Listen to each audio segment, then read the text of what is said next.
안녕하세요. 토요미스테리 디바제시카입니다. 여러분의 구독은 저에게 큰 힘이 됩니다. 1910년 미국 맨해튼은 지금처럼 바쁘고 번화한 도시였습니다. 거리는 사람들로 북적였고 활기가 가득했죠. 특히나 이 지역에는 25살의 고운 아가씨 도로시 아놀드가 살고 있습니다. 그녀의 아버지는 향수 수입업자로 일을 하면서 굉장한 부를 축적하고 있었는데 도로시는 그 집안의 가장 큰 딸이자 곧 상속녀였던 거죠. 그녀는 당시 브린모어라는 대학에서 문학을 공부하기도 하면서 모든 여성들이 부러워하는 그런 삶을 살고 있었습니다. 상속녀 도로시의 꿈은 작가가 되는 것이었습니다. 그런데 부모님은 이걸 그렇게 달가워하지 않았는데요. 1900년대 초반 아무리 미국이라도 부모는 그녀가 그저 부잣집에 시집가서 여유로운 삶을 살길 바랬을 수도 있죠. 하지만 그녀는 꿈에 대한 의지가 확고했습니다. 대학을 졸업한 후 도로시는 본격적으로 글 쓰는 일에 매진했고 1910년 봄 맥클로어 잡지에 직접 쓴 단편소설을 보내게 됩니다. 이후 떨리는 마음으로 긍정적인 답변을 기다리고 있었죠. 하지만 소설을 읽어본 잡지사는 아쉽게도 원고를 거절했는데요. 그래 처음이니까 그녀는 포기하지 않았고 같은 해 11월 다시 한번 자신이 쓴 글을 맥클로사에 제출해 봅니다. 하지만 이번에도 그녀에게 돌아온 건 차가운 거절의 편지였습니다. 그녀는 크게 낙담하게 되는데요. 사실 그동안 작가라는 꿈을 꾸면서 가족들의 비웃음을 받아왔고 이로 인해 마음이 타들어가고 있었기 때문입니다. 그렇게 얼마간의 상심의 날을 보내고 1910년 12월 12일입니다. 도로시는 그날 아침 여동생 머저리가 여는 생일 파티에 입고 갈 드레스가 필요했어요. 그래서 막 사러 나가려던 참이었죠. 이때 어머니가 자신도 함께 생일 파티에 입을 드레스를 사러 가는 게 어떠냐고 물었지만 도로시는 어머니가 몸 상태도 좋지 않았고 걱정이 되었기 때문에 혼자 다녀오겠다고 말합니다. 그녀는 오전 11시 집을 나서게 되는데요. 당시 이 젊은 상속녀는 청색 코트에 치마 그리고 멋진 장식이 들러진 모자를 쓰고 있었습니다. 팔에는 추위를 감싸기 위한 두꺼운 머프가 들려 있었는데 이 정도면 사실 그녀의 사회적 지위를 보여줄 수도 있는 깔끔하고 귀티나는 복장이었죠. 그녀가 당시에 가지고 있던 현금은 약 25달러 정도, 이걸 요즘으로 치자면 대략 700달러, 한화 85만 원 정도라고 볼 수 있습니다. 적지 않은 금액이었습니다. 옷을 사기 위해 거리를 걷던 도로시는 자신의 집이었던 79번가를 벗어나 5번가와 27번가 모퉁이에 있는 한 상점에 들어갑니다. 그곳에서 마음에 드는 초콜릿을 구매한 뒤에 그것을 머프에 챙겨놓고 밖으로 나왔죠. 이어서 발걸음이 향한 곳은 한 서점이었는데요. 천천히 책을 둘러보던 도로시는 꽤 재밌어 보이는 수필 한 권을 구입합니다. 이렇게 쇼핑을 즐기는 표정이 마냥 즐거워 보였는데요. 물론 그날따라 날씨가 춥고 바닥이 미끄러워서 걸음이 좀 느렸지만 전혀 힘든 날은 아니었습니다. 서점 문을 열고 나온 도로시는 마침 거리에서 친구 글래디스 킹을 우연히 만나게 됩니다. 글래디스는 여동생 머저리의 생일 파티에 함께 초대된 친구 중에 한 명이었는데 두 사람은 길에서 가볍게 인사를 나누고 다가오는 파티에 대한 이야기를 나누었죠. 도로시는 이 대화가 끝난 후에 자신은 여기 센트럴 공원을 산책하다가 집으로 들어갈 것이라고 말했고 두 사람은 헤어집니다. 이때가 오후 2시가 조금 안 됐을 무렵입니다. 그런데 이날 도로시는 집에 돌아오지 않았습니다. 사실 딸은 지금까지 한 번도 가족에게 말도 하지 않고 늦게 귀가한 적이 없었는데요. 시간이 점점 갈수록 가족들의 불안감은 커지게 됩니다. 이윽고 캄캄한 밤이 되었고 도로시의 부모는 일단 전화기를 들고 평소 딸과 친하게 지내는 친구들 여럿에게 전화를 걸어봤죠. 도로시랑 지금 같이 있는지 아니면 딸이 있을 만한 곳을 아는지 질문을 던졌지만 그 어떤 누구도 행방을 아는 이는 없었습니다. 그렇게 시간이 흘렀고 다음날 아침이 되었습니다. 가족들은 분명 무언가가 잘못된 것 같다는 불길함을 느꼈죠. 하지만 딸은 돌아오지 않았습니다. 모든 가족이 애가 탔지만 아버지는 경찰에 신고하지 않기로 합니다. 실종 신고로 인해서 괜히 시끄러워지는 것도 싫었고 혹여 이런 스캔들이 자신의 사업에 지장을 줄 수도 있다라고 생각했기 때문이죠.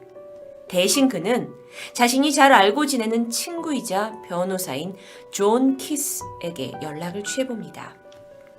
그가 일단 도로시 가족의 집에 도착을 했고 혹시 그녀가 자발적으로 사라진 것이 아닌가를 의심하게 되면서 집 내부를 살펴봤는데요. 도로시 방에는 그녀가 당일 입고 나간 옷을 빼고는 모든 소지품이 그대로 있습니다. 물론 소정의 돈은 가지고 나갔지만 오히려 그것보다 더 값비싼 물품이나 보석은 그대로였어요. 그렇다면 혹시 납치나 습격을 당한 건 아닐까요? 여러 가지 생각을 하면서 집안을 둘러보던 변호사는 조금 의심스러운 물건을 발견합니다. 그가 벽난로를 뒤적거리다가 찾아낸 타버린 종이 몇 개. 그가 젤을 털어서 안에 내용을 끼워 맞춰 보니까 한 개는 유럽으로 가는 유람선 안내서였고요.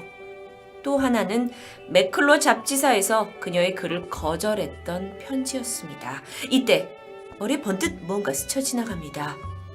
존은 혹시 도로시가 잡지사가 거절을 한 것으로 인해서 심하게 낙담했고 배를 타고 유럽으로 훌쩍 떠나버린 건 아닐까 추리하게 됐는데요. 가족과 변호사는 이후에 선착장으로 달려가서 그곳에 일하는 직원들을 일일이 탐문하면서 청색 코트에 모자를 쓴 여인을 봤냐고 물었지만 그런 여자를 기억하는 사람은 없었습니다. 혹시나 그녀의 신변에 문제가 생겼을 가능성도 있었죠. 그래서 가족은 근방의 병원, 교도소, 그리고 영안실까지 찾아갔지만 그녀는 없었습니다. 여전히 경찰을 부르길 거부한 상황에서 사라져버린 상속녀를 찾는 데에는 아무래도 좀 더 전문적인 인력이 필요해 보입니다. 그래서 변호사는 가족들에게 핑거턴이라고 불리는 유명한 사립탐정기관을 제안하게 되는데요. 곧 이 핑거턴 소속의 전문 형사들이 총동원이 되었고 도로시를 찾는 데 혈안이 됩니다. 그들은 그 실종 무렵 유럽으로 향했던 모든 배의 승객 리스트를 확인했고요. 그 한 명 한 명 중에 도로시로 추정되는 인물들을 비교했습니다. 결과는 허당이었죠. 동시에 수사관들은요, 근방의 도시를 뒤지면서 행방을 수소문했지만 역시 실종된 여성을 봤다는 사람은 아무도 없었어요. 아니 도대체 그녀는 어디에 있을까요? 아니 어떻게 맨하탄 도시, 이 복잡한 도시 한가운데서 갑자기 흔적도 없이 증발해버린 걸까요? 그런데 만약 이게 자발적인 실종이 아니라면 형사들은 도로시의 주변 인물로 눈을 돌리게 됩니다. 그리고 그중 도로시의 남자친구였던 42살의 조지 그리스콤에게 주목하게 되죠. 사실 도로시의 가족은 평소 딸 도로시의 연인을 못마땅하게 생각해왔습니다. 그래서 딸이 사라지고 나서 자연스럽게 그를 의심하게 되는데요. 혹여 이 조지가 딸에게 무슨 짓을 한 건 아닐까? 그러면서 마음이 급해지면서 막 찾아갔죠. 그리고 추궁을 합니다. 근데 남자친구는 실종에 대해서는 자신은 아무것도 모른다고만 말했습니다. 실제로 이 두 사람은 사건 한 달 전이었던 11월 초에 마지막으로 만난 게 확인되었고 그 사이에 이 두 사람 사이에 사이가 틀어졌다 또는 서로를 해할 것 같다라는 어떤 이상한 징조가 전혀 없습니다. 그런데 이때 남자친구 조지 그리스콤이 가족에게 흥미로운 것을 꺼내게 됩니다. 그건 실종 전 도로시가 남자친구에게 보냈던 편지였는데요. 아내는 잡지사에서 2번의 거절을 당하면서 자신이 얼마나 힘들었는지가 잘 쓰여져 있었습니다. 그러니까 남자친구는 이걸 내밀면서 사실 도로시가 슬픔을 못 이겼고 스스로 목숨을 끊었을 가능성이 있다라는 새로운 가설을 내놓게 된 거죠. 여러 가지 가설 속에 약 6주 동안이나 상속녀를 찾기 위한 은밀한 움직임이 계속되었지만 일말의 단서 하나 건질 수 없었습니다. 결국 사립수사관들은 조사를 포기했고 도로시가 사라진 지 꽤 시간이 지난 1911년 1월 중순에 되어서야 아놀드 부부는 공식적으로 딸의 실종을 경찰에 신고합니다. 하지만 이미 한 달이나 지난 사건, 과연 해결될 수 있을까요? 맨하탄 부호의 상속녀.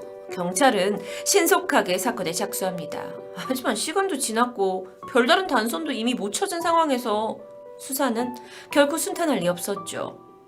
그러면서 차라리 이걸 공개 수사를 통해서 사람들에게 알리자라는 목소리가 경찰 내부에서 높아집니다. 사실 도로시 부모님은 썩 내키지 않았다고 해요. 하지만 사실상 딸을 찾을 만한 방법이 없었기 때문에 1월 25일 기자회견을 열었고요. 딸의 실종을 대중에게 알리면서 보상금 $1,000를 내걸게 됩니다. 이 돈을 현 시점에 한화로 계산하면 대략 3천만 원이 넘는 금액입니다. 이제 도로시의 얼굴은 도시 곳곳에 포스터로 붙었고 신문에 광고로도 게재되었습니다. 이후에 경찰은 수천 건의 제보를 받게 됩니다. 내가 도로시를 봤다. 어디 있는지 알고 있다. 하지만 이렇게 물밀듯이 들어오는 제보는 거의 모두 거짓이거나 착각이었습니다. 그러다가 들어온 편지 한 통. 우리는 당신의 딸 도로시를 데리고 있다.